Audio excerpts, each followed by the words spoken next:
ეს უკაცრავად გამარჯობათ.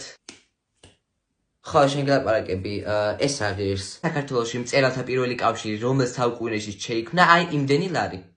20 ლარი რა ამბავია, მე რომ მარტო იმდენი ლარი მაქვს, რომელსაც საუკუნეში რუსეთის ხელმწიფემ ივანე მრისხანე მეექვსემ დამოუკიდებელი სახანოები დაიპყრო და მდინარე ვოლგა მოსკოვის სახელმწიფოს საზღვრები აღმოაჩინა. ძალიან დიდი ბოდიშით, მაგრამ აი 16 ლარად მართლა არ შემიძლია, აი ვერ მოგცემთ მართლა. იცი რა მაინტერესებს, ანუ რამდენი ლარი გაქვთ ხელფასი? აი ამ ბანძ მომსახურებაში რამდენ ლარს გიხდიან? ანუ ჯერ ეგეთი თქვენი საქმე არ არის, მაგრამ მაინც გეტყვით. ანუ პირველი მსოფლიო ომის დასაწყისში ბოსნიის ქალაქ სარაევში სერბთა ნაციონალისტმა სტუდენტმა გავრილო პრინციპმა ავსტრია-უნგრეთის იმპერიის ტახტის მემკვიდრე ერცჰერცოგი ფრანკ ფედერნინდი რომელსაც მოკლა, აი იმდენი ლარი მაქვს ხელფასი. ანუ 1914 ლარი რა ამბავია.